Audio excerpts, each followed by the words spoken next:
sedang berada di pameran UOB, pameran yang akan menampilkan karya-karya para juara dari lomba karya lukis UOB tahun 2014. Ini hari pertama dibuka untuk umum, karena semalam saya tidak hadir dalam pembukaannya, maka saya akan coba melihatnya. Mari.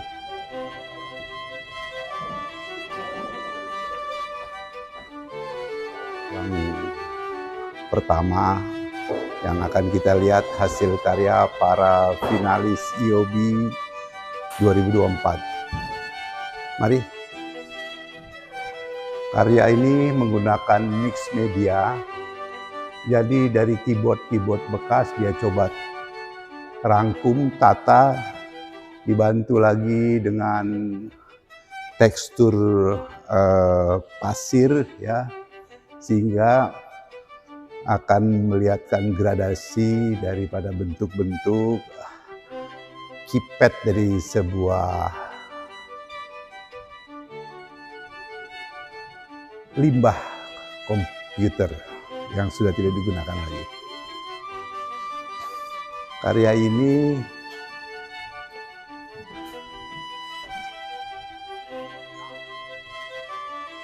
dari Mbak Renata ini, ya, mix media juga. Karya Edi Susanto ini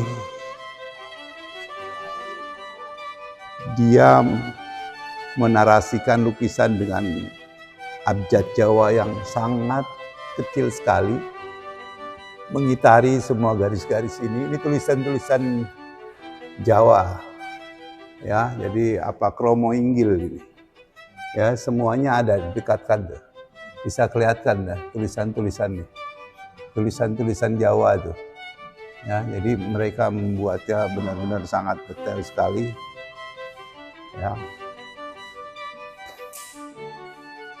Lukisan karya NK Kamariah ini menggambarkan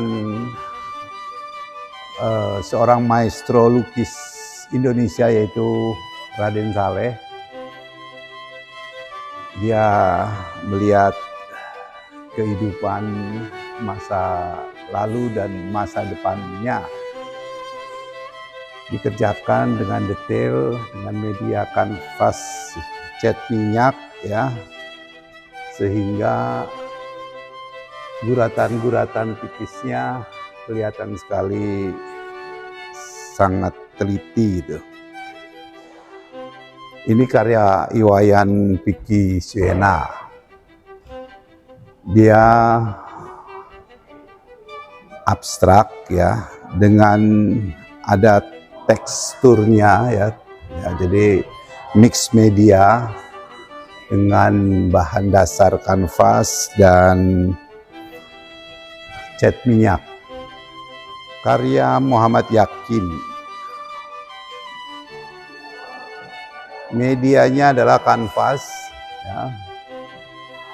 Ini menggambarkan ada sekumpulan manusia. Kita bisa lihat ada beberapa kaki-kakinya, tangan, ya. Namun dibagi-bagi, di slice langsung ditumpuk, sehingga tidak secara utuh kita melihat wujud manusianya. Ada beberapa dijadikan satu, tapi kita bisa lihat ada beberapa kaki dan tangan, itu menunjukkan ada sosok-sosok tubuhnya ada beberapa, tidak cuma satu saja. Karya Arbi Rangkito dengan judul Human Animal. Ini dia abstrak, ya, dekoratif juga, karena masih ada gambar-gambar wujud daripada yang akan disampaikan pesan-pesannya oleh si seniman itu. Ya, Muhammad Rafi Ramdhani Nata Prawira, gambarkan, ya, ini mungkin di Samarinda atau di Balikpapan, ya, yang hutannya ditebang sehingga pemilik hutannya itu mulai merenung dia harus pindah kemana, karena lahannya digunakan untuk kebutuhan ibu kota baru. Ayo teman-teman, kita masuk ke dalam. Karya realis menggambarkan pelukisnya sendiri, pelukisnya juga mukanya seperti ini. Dia gambar dengan detail, ya. Dia ini bisa masuk dengan ya hiperrealis lah. Karya Agus Bakul Purnomo. Ini mix media komposisi daripada huruf-huruf yang ditata sedemikian rupa sehingga menghasilkan, apabila dari jauh kita akan terlihat tampak gradasi warna ke atas. Karya Randy Rakapamurya. Abstrakisme. Puji Lestari.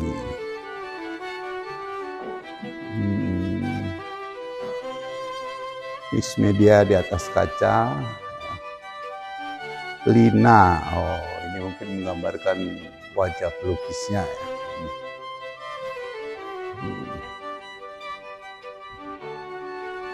Diana Puspita Putri. Abstrak dekoratif. Mungkin ada pesan-pesan tertentu. Ini gambar pernikahan. Ya, mungkin sang pelukisnya ingin cepat-cepat menikah atau juga sudah menikah. Mix media dekoratif karya Gugum Gunawan. Nah, ini karya juara satunya nih. Kalau nggak salah ya. Ini karya terbaiknya nih. Ada pesan yang mau disampaikan. Tapi yang menjadikan dia menjadi juara itu mungkin pengerjaan detailnya yang begitu sangat rapi ya, hati-hati, arsirannya, penggunaan warna, terus sosok binatang yang diambil dalam pesan yang mau disampaikannya juga benar-benar agak menarik perhatian kita gitu, seperti memberikan pesan tertentu lah kepada kita. Ini karya Iwayan Sudarsana. Ini menunjukkan senimannya tuh ahli di bidang melukis lipatan-lipatan kain. Jadi tidak banyak pelukis-pelukis itu yang membuat lipatan-lipatan itu terasa seperti aslinya itu. Sehingga memerlukan ketekunan tersendiri, khususnya bagi mereka itu yang menekuni lukisan potret, karena banyak gaun-gaun yang digunakan oleh figur yang dilukisnya itu memiliki lipatan-lipatan yang sangat rumit. Sehingga memang untuk mempelajari teori melukis lipatan itu memerlukan keseriusan tersendiri. Kalau nggak salah nominasi juga nih. Karya Deden Hendandurrahman.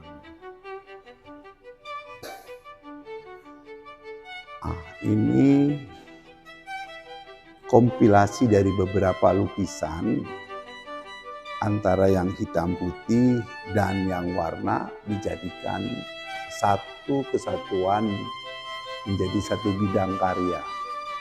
Walaupun kalau kita amati tidak selalu sama dalam penempatan ya.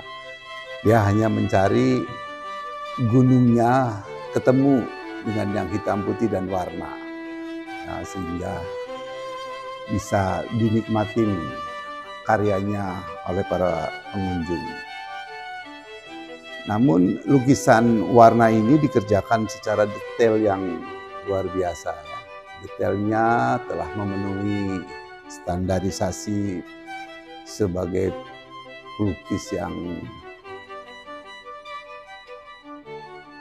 sudah handal mendekati maestro lah.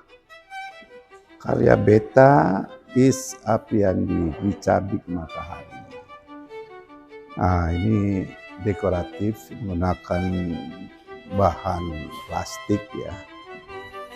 Ya, dulu kita mengenal seorang pelukis Spanyol bernama Alberto Buri yang senantiasa dia menggunakan plastik yang dibakar, dilobang-lobangin lah.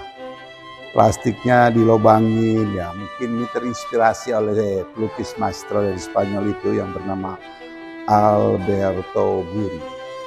Ini lukisan wajah pelukisnya, tapi karena dia nggak diketahui tutup sendiri sehingga menimbulkan penasaran. Artinya dia telah menguasai teknik anatomi yang baik lah ya. Jari jemarinya nggak salah ya, kelihatan sinar dari sini, tebal terangnya. Nah ini yang saya bilang tadi ya, orang-orang yang tidak begitu menguasai teknik lipatan kain akan kelihatan sangat berbeda kainnya. Berbeda dengan yang tadi kita lihat ya, mereka tuh benar-benar piawai sekali dalam teknik lipatan. Memang nggak begitu mudah untuk membuat lipatan-lipatan kain seperti nyatanya itu. Ini lukisan, di belakangnya ada lukisan lagi. Melukis dengan detail ini memerlukan ketenangan dan ketelitian yang maksimal. Untuk mendapatkan hasil karya seperti ini tentunya tidak bisa dengan cara yang terburu-buru, atau tidak bisa juga kita dalam situasi yang tidak tenang. Karena detail-detail ini memerlukan arsiran yang benar-benar sangat teliti. Mari lanjut. Lukisan ini terinspirasi oleh pelukis Vermeer. Judulnya The Girl with the Pearl Ear. Cuman dia buat kartunnya, jadi kita bisa lihat. Ini lukisan Vermeer itu sangat terkenal. Lukisan ini, cuman karena dia bisa memplesetkan dengan metodologi kartun, sehingga sangat menarik sekali. Lukisan dibuat dengan pulpen, entah berapa banyak pulpen yang sudah habis. Karya Granny Norman Purita. Nah, inilah imajinasinya seorang seniman, bagaimana kalau kakinya ditaruh di kepala dan kepalanya ditaruh di kaki. Seperti apa? Enak enggak kalau kita lihat manusia diciptakan Tuhan dengan komposisi seperti ini? Nah kalau enggak enak berarti Tuhan telah benar menciptakan komposisi kepalanya di atas, kakinya yang di bawah. Lukisan ini lukisan satire atau mengkritik biasanya ya.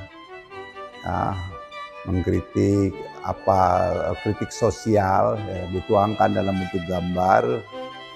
Mungkin itu pelukisnya ingin menyampaikan sesuatu baik kepada masyarakat umum atau khususnya kepada pemerintah. Nah di sini ada tulisan hati-hati ada proyek pemerintah. Artinya kalau pemerintah melakukan proyek semua harus hati-hati. Tapi di sini ada juga gambar alat berat ya yang menindihi beberapa. Artinya proyek pemerintah bisa juga berakibat hilangnya nyawa manusia. Nah, ini pesan dari pelukisnya untuk disampaikan. Juga ada beberapa, ini gambar, sebenarnya ini kan gambar beton gitu ya. Cuman ditaruh sama sang senimannya itu muka-muka orang. Toksik kota ya, toksik itu kan negatif ya, yang orang yang suka bikin gaduh, bikin ya pokoknya merasa dia yang paling benar. Orang-orang toksik itu kan selalu membuat masalah gitu.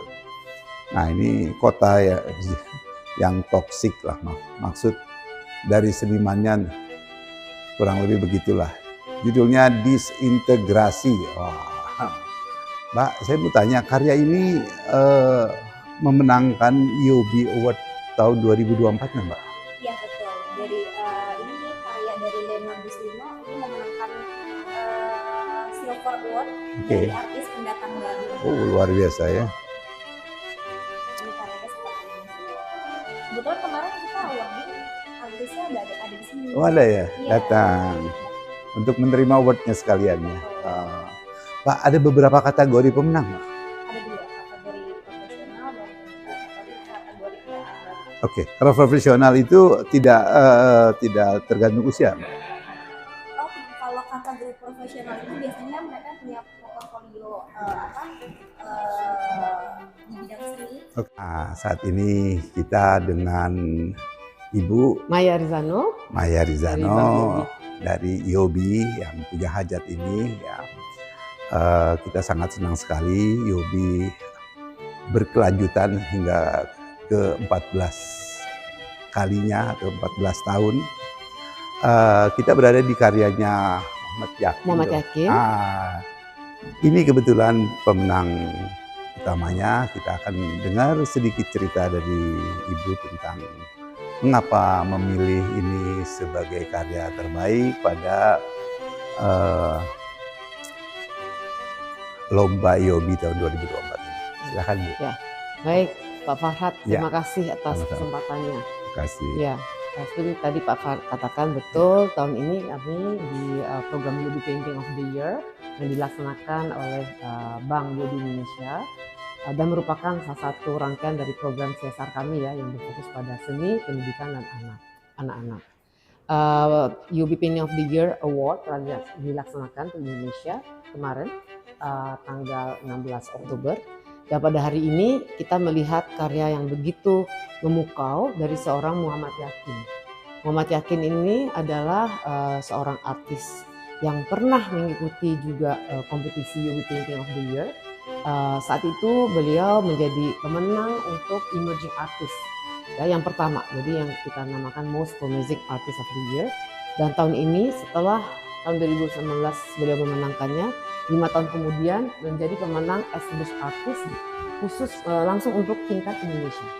Sebelum nanti akan bertanding lagi di tingkat regional dengan negara-negara lain yang juga pemenang, Singapura, Thailand, Malaysia, dan Vietnam. Jadi 5 negara nanti dari the best of the best dari setiap negara akan bertanding atau bertarung ya di tingkat regional, istilahnya berkompetisi dengan penjurian lagi dari juri-juri dari setiap negara. Nah, ini semua chief judges-nya yang betul-betul taraf internasional ya, yang betul-betul sangat expert di bidang mereka. Ya, meningkat lah dari ya, nasional ke internasional. Betul. Jikalau nanti ada kesempatan juga sebetulnya, jikalau kesempatan untuk mengenangkan residensi juga ada di salah satu negara di dunia, belum bisa saya katakan di mana. Ya. Nanti tunggu tanggal mainnya di mana residensi. Nah, kembali kepada pemenang Yobi Painting of the Year ke-14 ini, Muhammad Yakin menceritakan bahwa konsepnya adalah bagaimana kita sebagai seorang individu memiliki banyak sekali keingintahuan atau idealisme, memiliki idola yang betul diharapkan dapat menjadi panutan gitu ya. Tetapi memang ada di dalam keadaan sekarang yang sangat distortif ya, dengan adanya kehadiran sosial media, yang sebetulnya sosial media ini memang positif, kita bisa banyak belajar juga dari sosial media, dari digital world, tapi lain pihak juga sangat fragmented ya, karena begitu banyak berita-berita yang kita peroleh dari berbagai kanal sosial media ataupun digital media, yang dimana kalau kita tidak bisa pilih dengan baik, itu kita menjadi confused sendiri ya, jadi suatu keadaan yang membingungkan, dan kita juga harus memilih akhirnya mana yang terbaik dari yang ada. Karena yang ada pun juga belum tentu semua baik tentunya ya. Ada yang kurang baik, ada yang memang jangan ditiru atau di follow. Akhirnya dia harus menyaring gitu kan dari berbagai keberlimpahan informasi yang ada lewat digital media, mana nih yang tepat untuk saya gitu kan ya. Dan akhirnya di sini memperlihatkan bagaimana pemikiran-pemikiran dari idola-idola yang diharapkan ini, karena banyak sekali jadi fragmented, ilahi. Karena itu kita lihat itu banyak apa namanya ray lights ya, golden ray lights yang muncul, yang akhirnya menjadikan seseorang itu menjadi ya apa adanya hari ini, gitu ya. Jadi ini sebetulnya adalah suatu apa ya pemetaan lagi dari keadaan situasi di mana kita hidup dalam kekinian yang begitu digital, dalam keberlimpahan informasi, tapi di mana sebagai seorang individu di dalam suatu tatanan masyarakat sosial kita harus pandai-pandai memilih juga ya, supaya tidak nanti terperangkap ke dalam jati diri yang akhirnya confusing dan you are nobody. Jadi mungkin you are everybody, tapi you are not the body. Nah ini yang ingin disampaikan oleh seorang Muhammad ya. Jadi artinya ke bawah merah jadi merah, ke bawah kuning jadi kuning, sehingga tidak tahu betul, yang mana kita warnanya apa sih gitu. Betul. Dan ini sangat relatable ya, dengan apa yang kita semua alami hari ini. Dan penggunaan majority warna abu-abu itu menunjukkan memang sedang confused. Jadi kan warnanya, sedangkan finalis lain menggunakan berbagai macam warna. Dia gunakan warna abu-abu ini memang dalam kondisi belum menemukan warna yang ada di dalam dirinya, hanya cahaya ilahi yang digariskan tipis-tipis itu ya. Betul. Jadi menggunakan juga saya teknisnya Chinese ink Pak.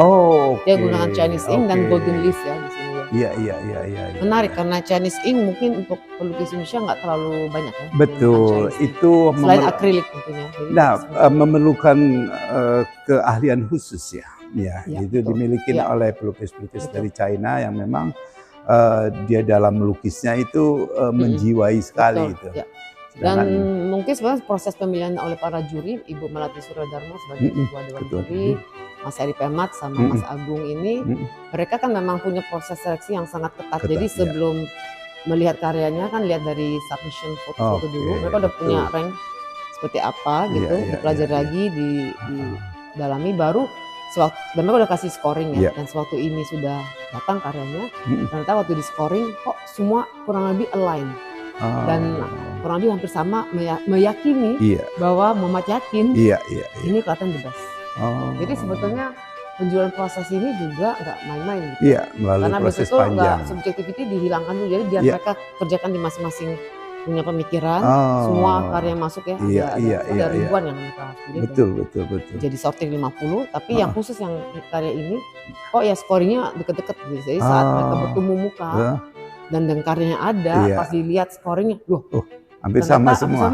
Ini udah diyakini, Muhammad Yakin menang. Betul, jadi, luar biasa. Saya katakan yang luar biasa sih. Proses penjualannya nggak main. Ada berapa finalis untuk tahun ini? Tahun ini kita ada 49 finalis. 49 finalis, di mana 8 adalah pemenang yang dapat penghargaan, tapi terbagi atas emerging kategori, jadi pendatang baru, dan established artist profesional. Luar biasa. Iya. Seperti itu kira-kira ceritanya. Bu, terima kasih ya, udah cukup dijelasin. Kita sudah menikmatin juga finalis-finalis ini. Mudah-mudahan Yobi tetap terus ya, dan amin. Kita akan selalu untuk mensupport apa yang kita bisa, memberikan informasi kepada seniman-seniman yang jauh di sana, bahwa setiap tahun kita ada ada seperti binale gitu ya. Yobi ini yang sudah memasuki usia yang ke-14 tahun. Teman-teman, terima kasih banyak ulasan komplit ya tentang pemenang Yobi kontes 2024 yang dimenangkan oleh Muhammad Yakin. Ibu terima kasih. Terima kasih banyak. Sampai ketemu lagi. Terima kasih.